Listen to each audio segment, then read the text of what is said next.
Blog Talk Radio. This is activist minister Omar Wilks. Welcome to Unison Global Talk. Now is the time to buckle your seatbelts and get ready for a mind flight.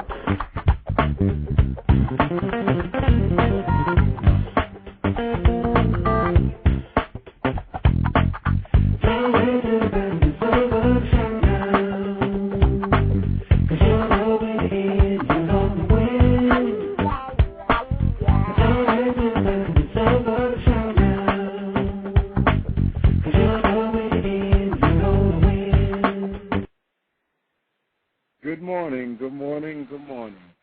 Welcome back to Unison Global Talk for another power-packed discussion, as usual, with our guest speaker, a pioneer, veteran, civil rights leader from Birmingham, Alabama.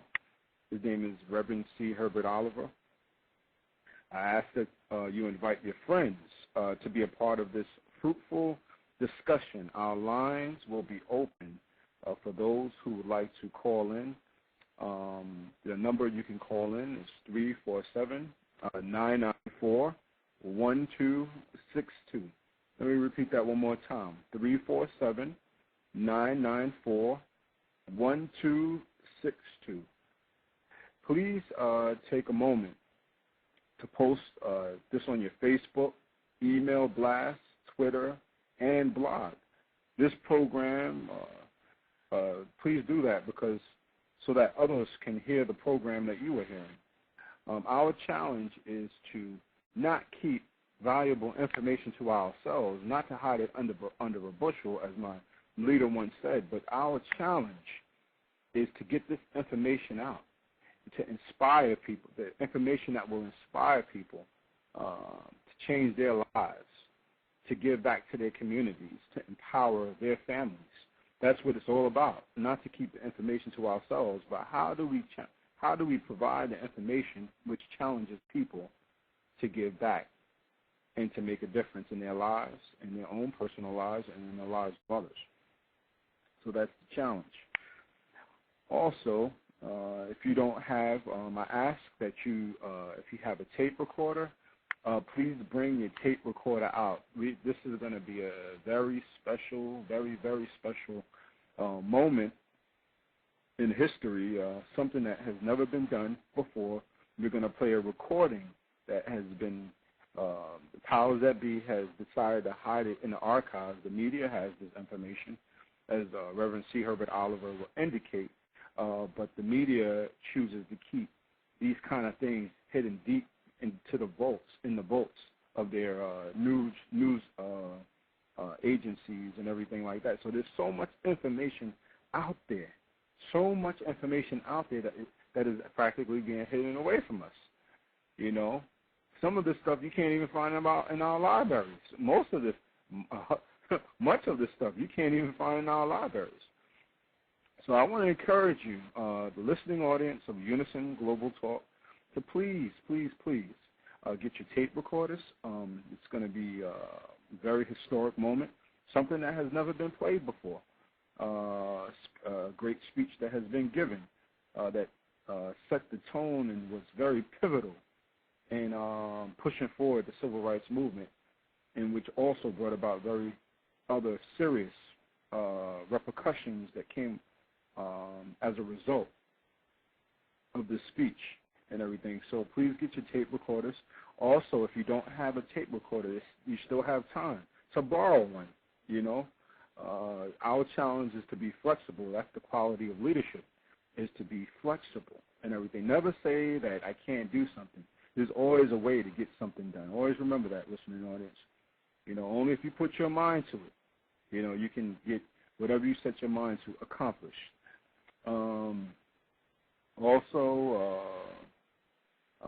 One thing I want to say is this is the day the Lord has made, and I'm just so happy to be alive another day. I'm 30 years old now. So often we take for granted the little things that we take for granted, the little things that are really not so little. The fact that many before have spilled their blood, sweat, and tears so that way we might have a better future is a powerful thought to me. It's amazing to me. I remember one of my favorite sermons that my teacher, the Honorable Reverend Dr. Herbert Daughtry, once gave was called Sifted Like Wheat. It was called Sifted Like Wheat. He gave a theological analysis of how the devil operates, and he talks more about it in his book, My Beloved Community. But in this sermon, Sifted Like Wheat, he makes a statement from a theological analysis saying that when we talk about the devil and everything, it's not necessarily some little green goblin running around in some corner. So often we get caught up in Hollywood thinking, like it's some little goblin running, jumping off the wall or something like that, or hiding in the corner somewhere. But rather, the devil operates through systematic structures that oppress people. Reverend Daughtry linked the current ills of racism and oppression with centuries of vicious attacks on our black identity and everything. So this is on a theological level. This is according to Reverend Daughtry in his book, My Beloved Community, and many of those within the theological field, scholars, basically see it in that way also and everything. So he said, Reverend Daughtry once said, we have been sifted like wheat. Our bodies have been burned, lacerated, raped, dehumanized. We were called every foul thing you can think of. But somehow our people have persevered. Somehow our ancestors did not completely throw in the towel, but used their creativity. They knew how to make a way out of no way. They knew how to make music when misery engulfed their lives. We were sifted like wheat. No other group have been able to survive the extreme Holocaust we have been through as African people. The slave master had thoroughly, according to Reverend Daughtry, tried to destroy us, but we overall held on and pressed forward. I want to say that no matter what you are going through, listening audience, no matter what challenging times that you're going through today, think about the things your ancestors have gone through. You stand on the shoulders of giants, and I want to encourage you to hold the line. Stand up and fight back. Today we have a pioneer and veteran civil rights leader, Reverend C. Herbert Oliver, who came out of the gates strong in Birmingham, Alabama, put his body on the front line to fight against racism that plagued the South and America and throughout the world. He is here as our guest speaker today. Reverend C. Herbert Oliver worked alongside Dr. Martin Luther King Jr., Ralph Abernathy, Reverend Fred Shuttlesworth, many of the unsung heroes, brothers and sisters on the grassroots level that we never heard of. Reverend Oliver was in the trenches fighting against the storms of racism and with courage. And today is our part 3 of our discussion with Reverend C. Herbert Oliver. I thank you, Reverend Oliver, for taking time out of your schedule to be here today. Reverend Oliver, are you Hello? on the line? Yes, can you hear me?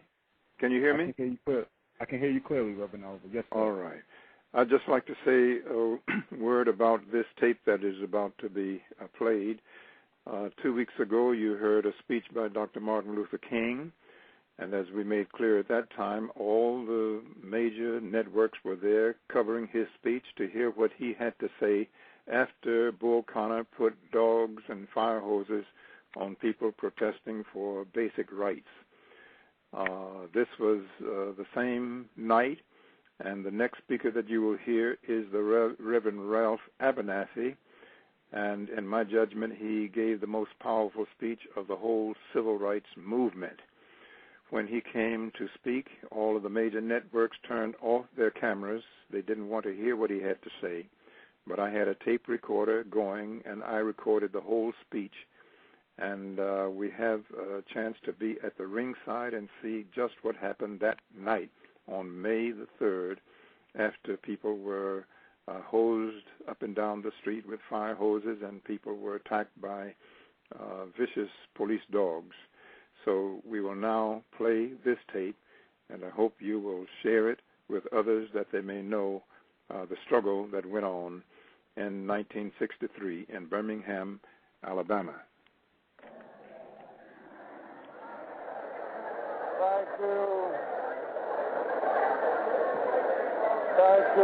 Thank you very kindly, Reverend Woods, for your very kind and for your generous words of introduction. We have heard from the prophet tonight, and whenever we hear from the prophet and he speaks as he has spoken tonight, I feel that nobody else ought to attempt to speak.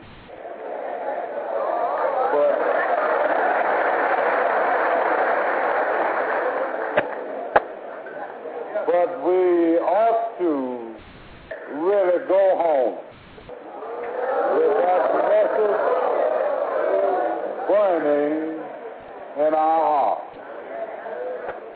But in spite of that, I do have a little lesson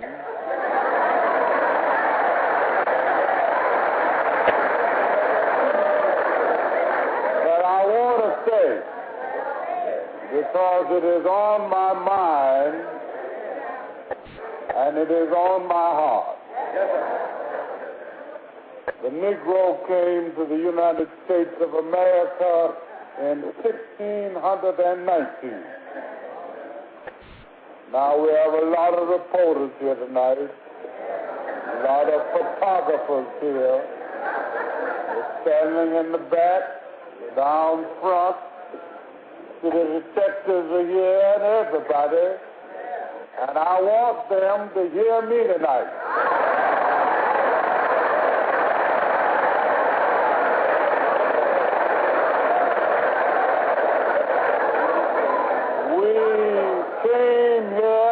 In 1619. Read any history book you want to read,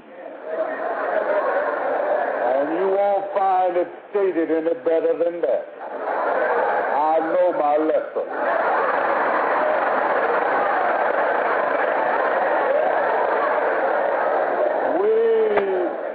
We didn't come here on our own, but we were brought here from the jungles of Africa. We were happy, we were pleased, and we were satisfied and content in Africa. But we were snatched from the bosom of our native soil, and we were packed into ships and chained down against our will. Mr. Bennett says in his book that I'm reading now, Before the Mayflower, that hundreds of Negroes were thrown overboard and were caused to perish in the middle of the sea, simply because the mean and cruel taskmaster, the white man, would walk down the aisle and stumble over Negroes chained into the ship and said, we have too many on board, dump them over into the river. We were brought here against our will. When we got here, we found no freedom. We were forced to work in the fields from sun up to sundown. Mister, I don't see you writing a thing down.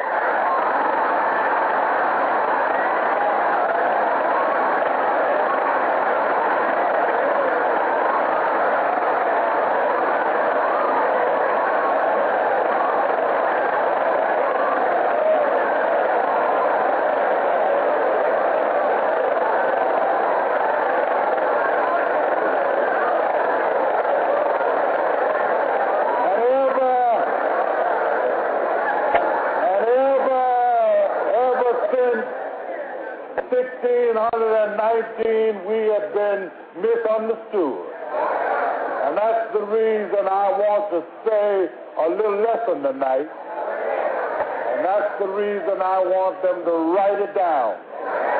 God bless this lady who is getting it. I want her to get it. I want her to get all of it.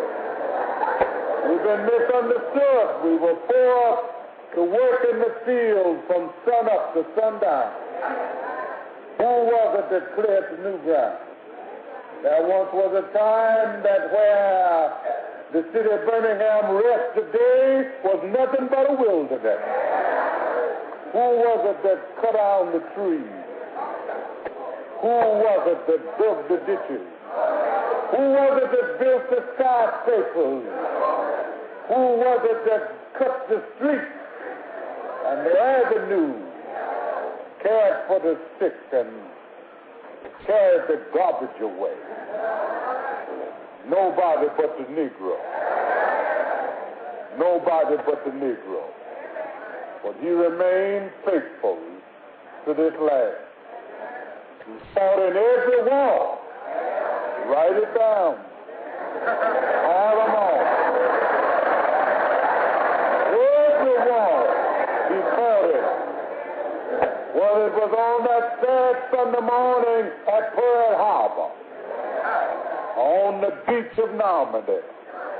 Black boys, black fathers gave their red blood along with their white brothers to preserve this nation.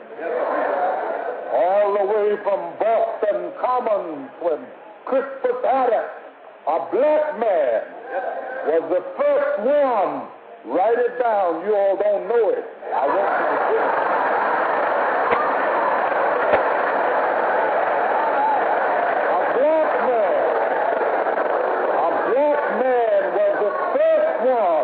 To give his red blood in an effort to bring this nation into being.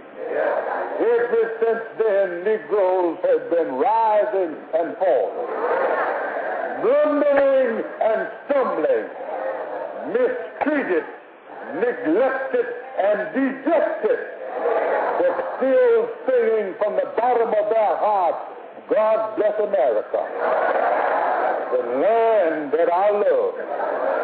Stand beside her and guide her with the light from above, from the mountains to the prairies,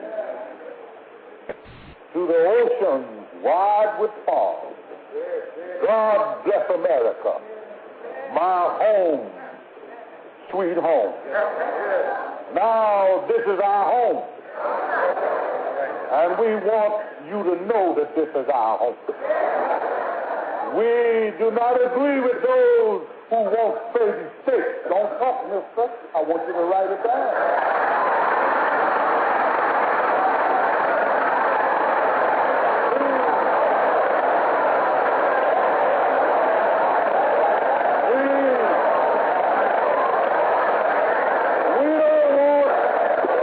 We don't want any particular state, as some advocate. We don't want any particular territory. We don't want to take over either.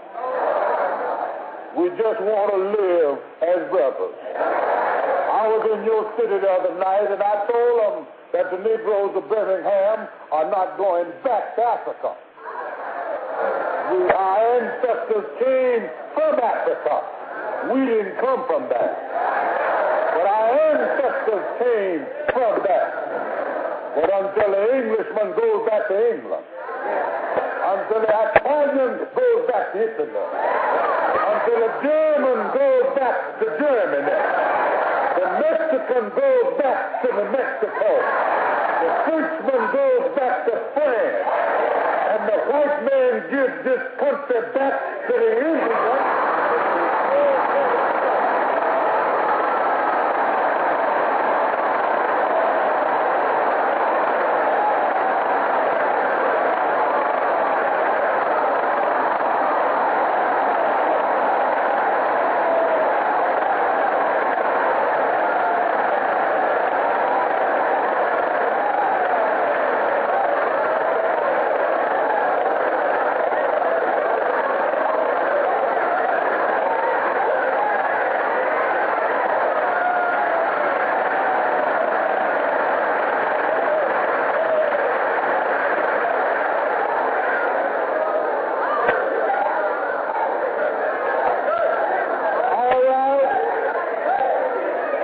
Today I stood on holy ground.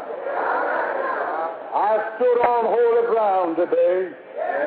I stood in this church and in this pulpit, and I saw young men and young women come running in the church with their garments torn from them and their bodies bleeding because they had been bitten by the dog. I saw little children come running in with water dripping from their bodies and from their garments. And I said, this is holy ground. And I heard God saying to me, Abernathy, pull your shoes off. For it won't be long now before America will be free and the home of the brave. I saw those children. I saw those young people. As they violated the orders of their school principals. I saw them steal away from their classroom. I saw them marching to a city hall. And I said, this is really D-Day. But tomorrow, as Dr. King said, will be double D-Day. But it won't be long before we'll have V-Day. Victory Day. For when Negroes can be beaten by dogs and say we are not going to turn around.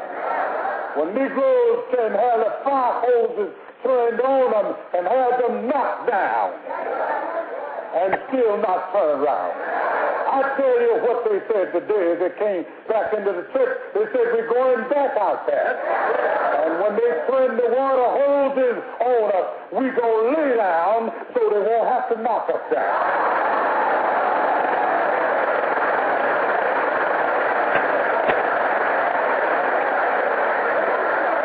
Now tomorrow, we want them to see a number that no man can number.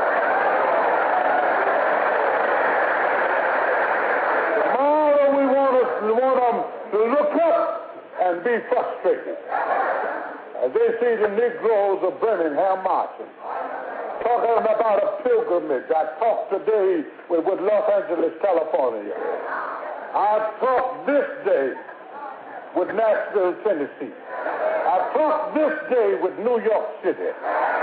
I talked this day with Washington, D.C.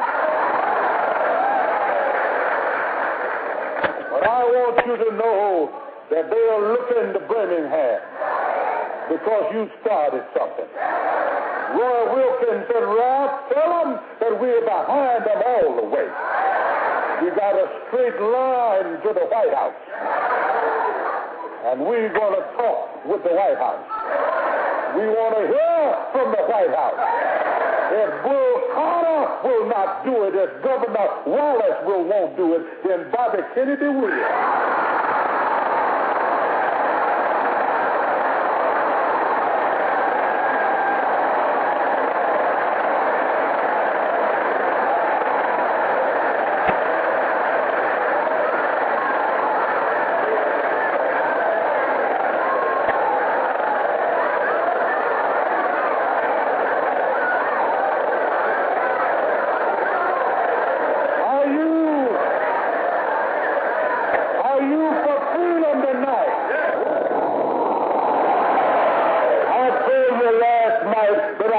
With authority.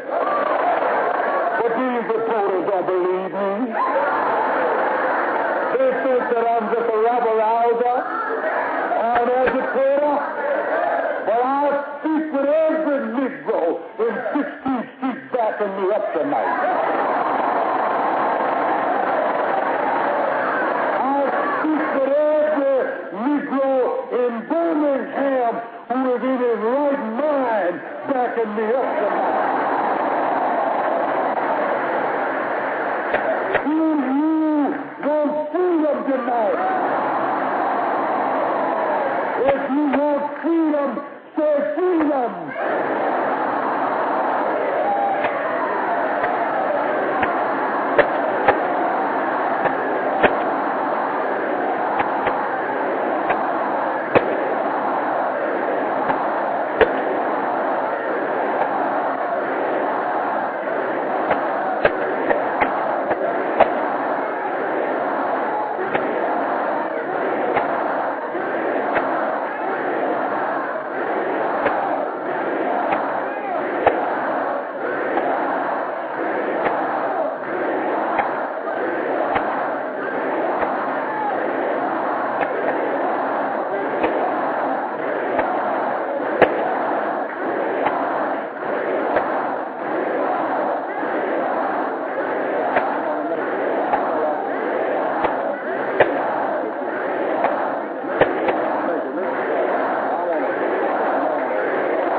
thank you tonight. If these reporters didn't get that, they never will get the message. As Martin Luther King has said in his famous speech, we want all of our freedom. And we want it here. Not in Chicago. I was up that other day and almost froze to death. It's too cold up there. And we do not want it tomorrow, but we want our freedom now. Now, reporters, you write it down. And you tell Mr. Bull Connor for me. And tell Governor Wallace for me. And you tell President Kennedy for me. When he wanted to be elected the President of the United States, he made a call to see about Martin Luther King. We want to hear from the White House tonight. We want him to call Birmingham and set Birmingham on fire.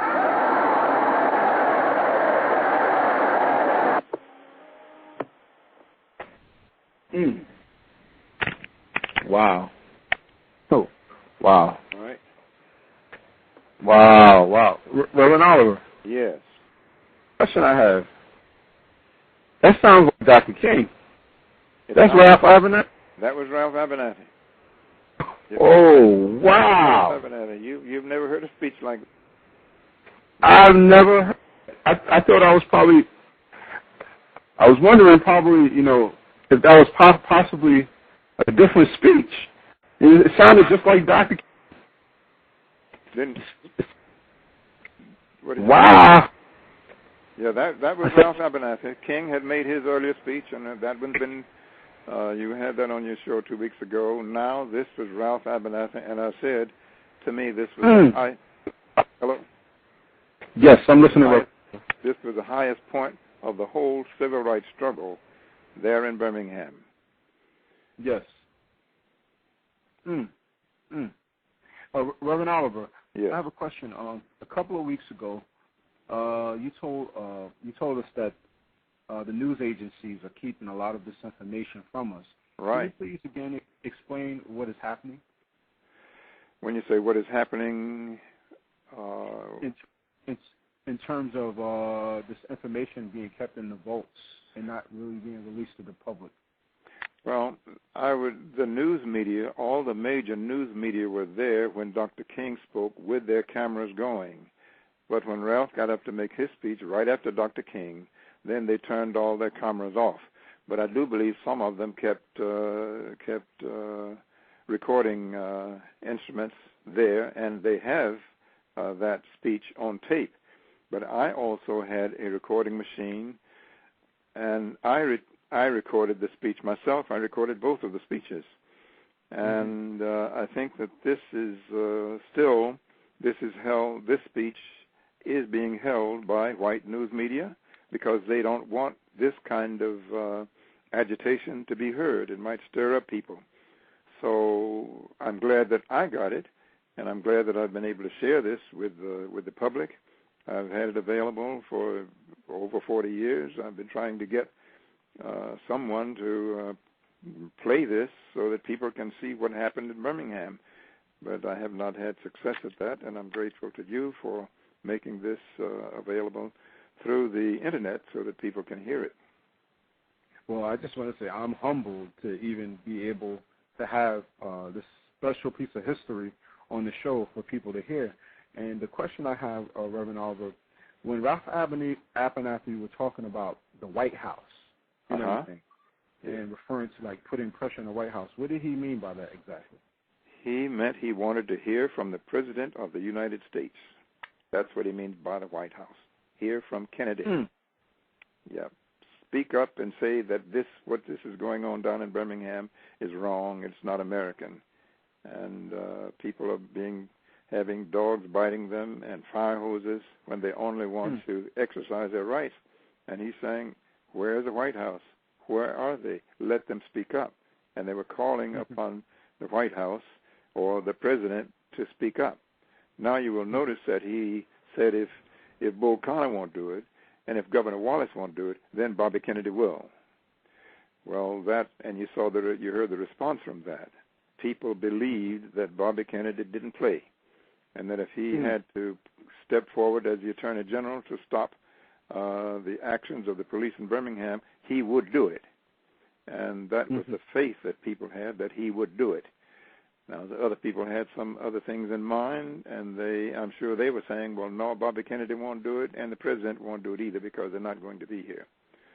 But anyway, that was the faith of the people, of the black people of Birmingham, that Bobby Kennedy didn't play, and that if he really had to take a step forward, he would do it. How did this speech affect whites in Birmingham, Alabama? I think my feeling is that they were filled with consternation, with anger, and with thoughts of, well, we'll take care of you niggers. And 3 months later, we heard from the KKK because they bombed that same church on September 15th, 1963.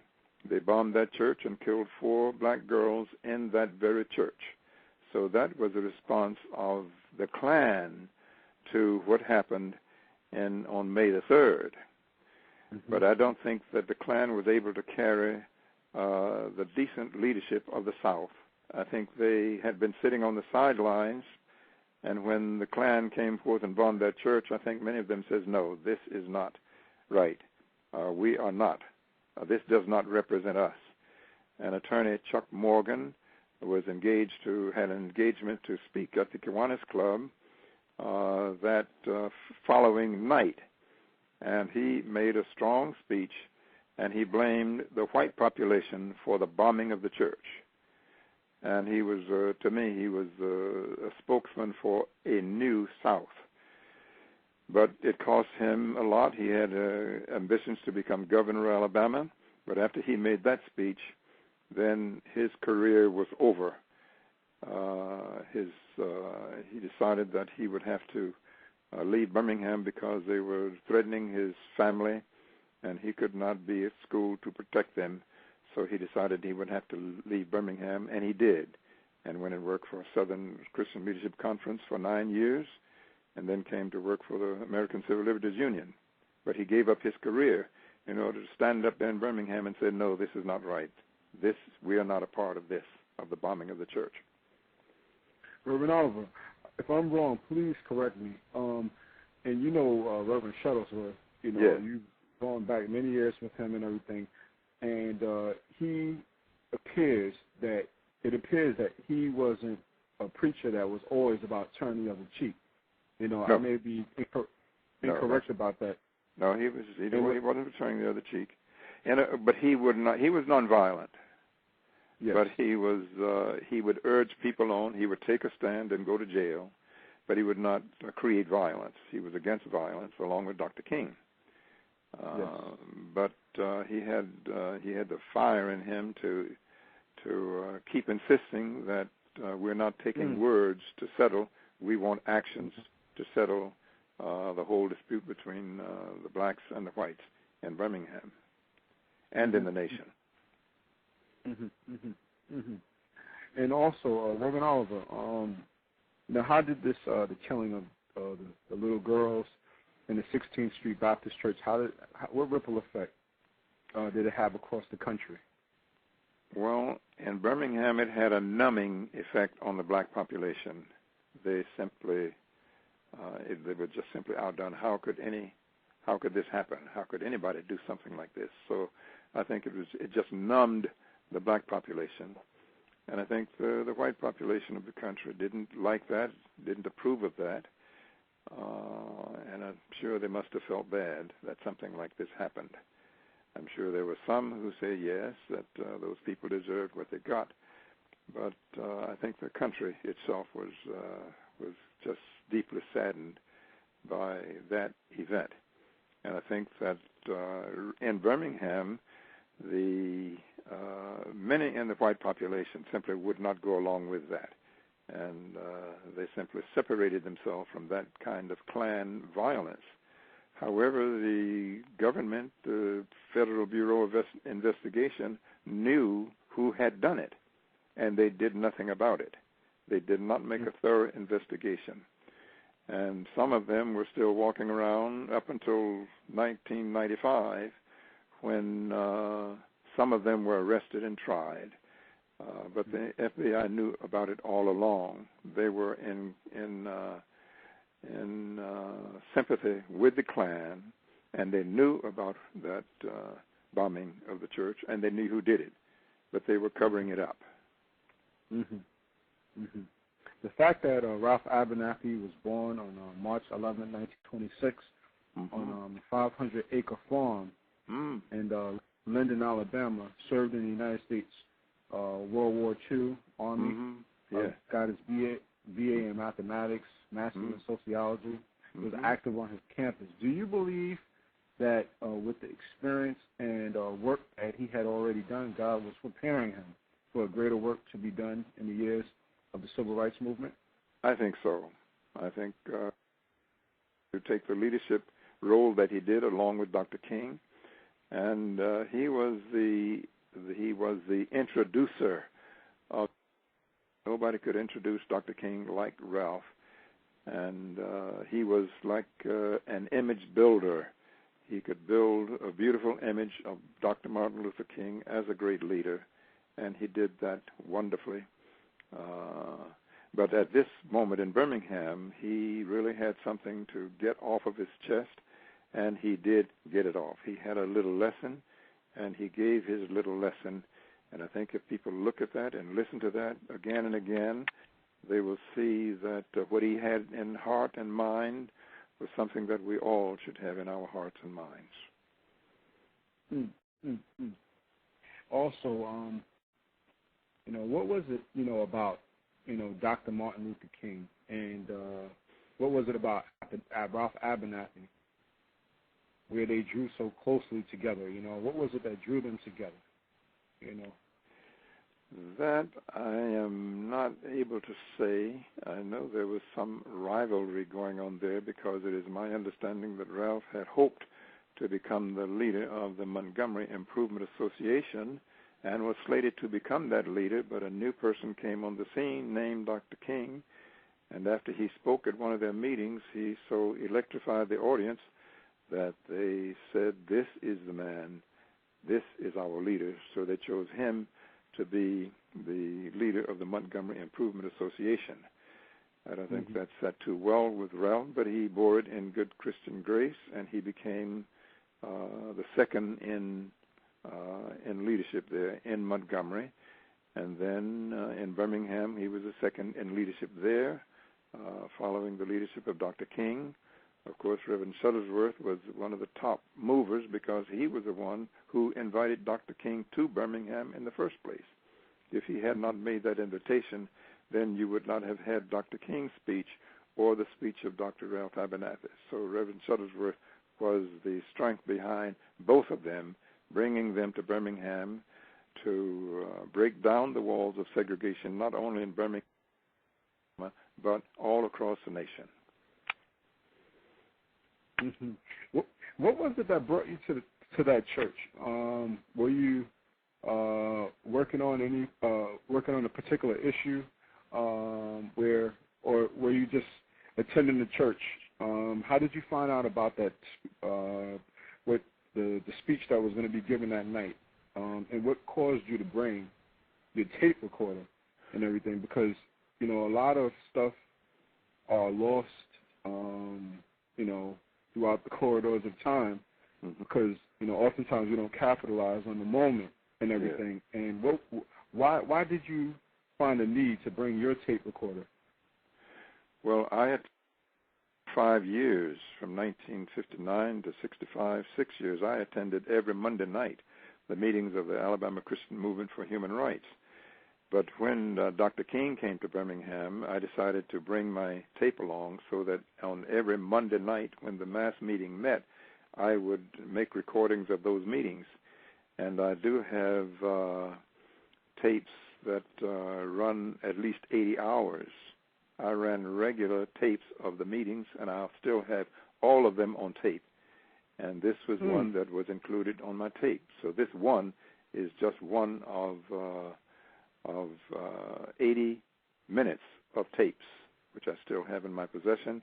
I'd be glad to share them with anybody who wants to hear how things went for many months in Birmingham, Alabama, under the leadership of Dr. King, Dr. Abernathy, Dr. Wyatt Walker, Andy Young, Reverend Shuttlesworth, and others. I see that there's callers on the line, Unison Global Talk. I want to say thank you for calling in, and I ask that you please state your name and also where you're calling from. Yes, my name is Siobhan, and I'm calling from New York, Queens, New York. And Reverend Oliver, I'd like to ask a question. When the call was made, from Dr. King to Birmingham, and I was wondering, how did he respond? Now, what calls were made? Okay, when the call was made for Dr. King to come to Birmingham, I was wondering, how did Dr. King respond? Reverend Shuttlesworth invited him, and I believe he was anxious to come. He was glad to get the invitation to come and take on Birmingham. He knew it was a very difficult problem, but he was willing to come. So that was really something that Reverend Shuttlesworth and Dr. King worked out, because Reverend Shuttlesworth was also a member of the Southern Christian Leadership Conference. So they two worked together. Oh, that's beautiful. That's beautiful. I wish we could have more of that. Thank you. Okay. Thank you. Thank you. Thank you, caller, for calling in. We have another caller on the line. Please state your name and where you're from. Hi. Good afternoon. My name is Chrissy, and I'm calling from New York. And I'd like to ask you a question. First, I would like to ask you, your family, like, as you was active in, the Civil Rights era, how did it affect your family? My family and I were in danger every minute of every day, as well as most blacks. We did not escape that. Hello? Hello? Yes, I'm here. Yes. Whenever I left the house, I never had bodyguards. I simply kept my eye on the mirror so that no one would get in behind me to tail me. But it was a danger for my wife and my 3 children there in Birmingham. And we just trusted God to protect us. And I knew that if under God's protection, no one could do any harm to us. There was 2 attempts on my life. Both of them failed. But God was my bodyguard, and he foiled both of those attempts. So it was a dangerous time for my wife, for my children, and for my family there in Birmingham. And let me ask you another question. Even though it was so much danger for yourself and your family, and you had no bodyguards, what inspires you to keep going?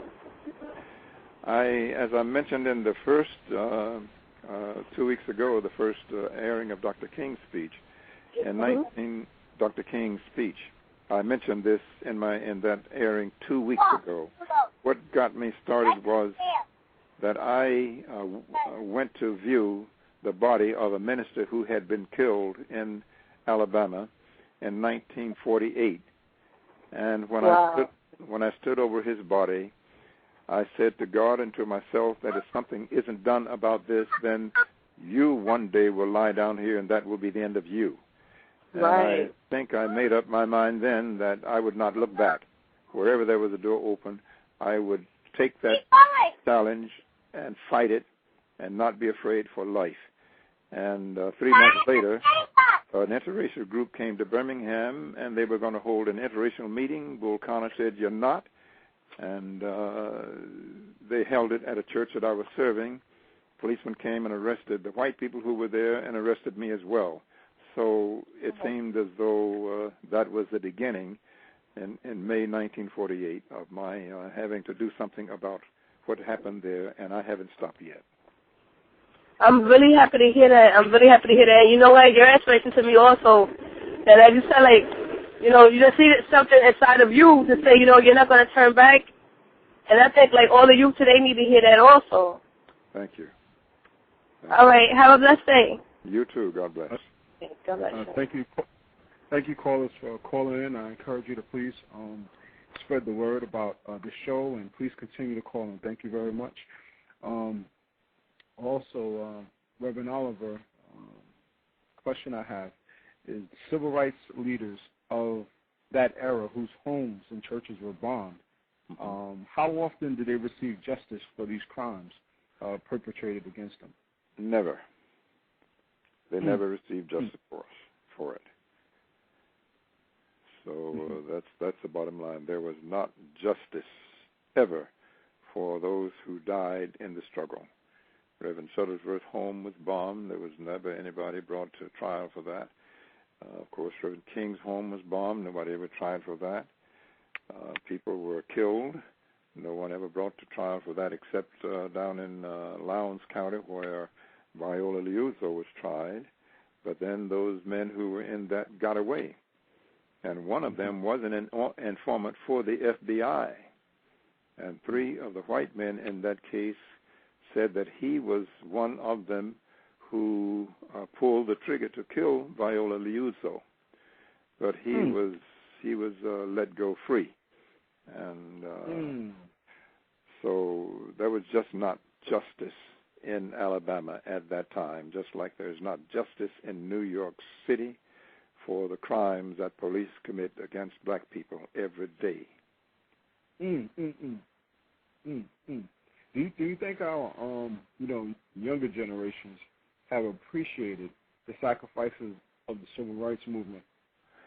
I don't think they have appreciated, but I think that they must be excused because they have not heard about it. The history is being kept in archives who are controlled by white people who want to keep that history to themselves and not share it with blacks. What we have to do in the black community is have our own archives and write our own history. And that's when we can know who we are and write our own history and not look to someone else to write our history for us. Because when someone else writes our history, it's not our history, it's their history. That's right. That's right. And Reverend Oliver, I just want to say thank you for giving us this valuable time. You gave us 3 interviews. This is our 3rd interview. And I'm grateful to have been exposed to this history, and I know that our listening audience is grateful also. Thank you, and I'm glad that you invited me. Are there any other statement you would like to make before we close the program? I would only like to say I would hope that people did record this and that they will share it around with people who haven't heard it, because this is new history for us.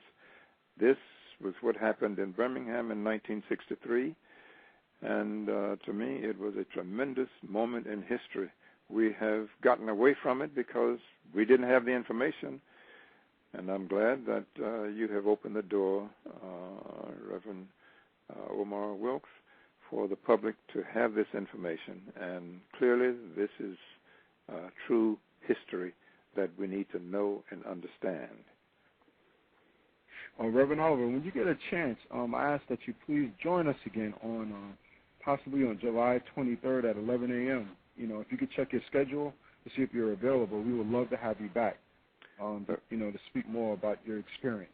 Thank you. I'll be glad to if I'm available. And also, I know that one last question I have. I know that you've been involved in international issues. What is it in your experience?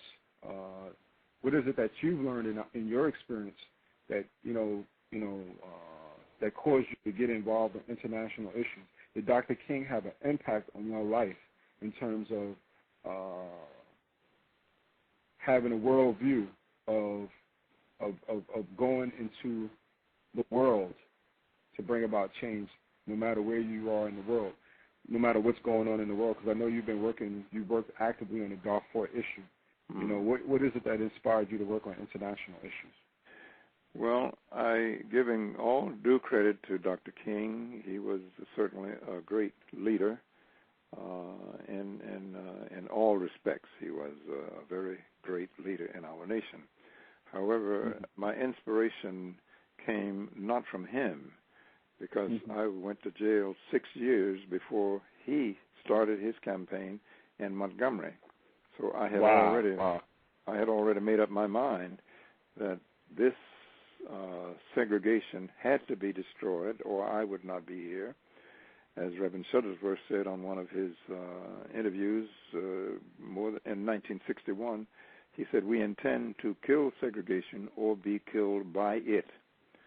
So I was already in the struggle, and now I have gone beyond what that struggle was about. The civil rights struggle, was about including blacks in the Constitution and including blacks in the benefits of the Constitution. I have moved on beyond that to discover that the Constitution never was meant to apply to Negroes, and that's very plain. And I have decided that we need another Constitution that includes us. The Constitution of this country is a slave document. It was intended to be a slave document when it was first formed, and it still is a slave document. We need another Constitution that takes the slavery out of it and creates true citizens. The citizenship of the 14th Amendment is a false citizenship. The Congress was not authorized to create citizenship. That was not at all dealt with. The Constitution did not define citizens at all, and it did not give to Congress that power which Congress exercised when it passed the 14th Amendment. But it really didn't pass. They didn't have the votes to pass it. It was declared ratified, but it was not in reality, with the votes, legally ratified. So it's our citizenship is a farce. The president never signed it, so it's not law. So we truly are not citizens of this country. And the faulty way that the 14th Amendment was put together does not create citizenship.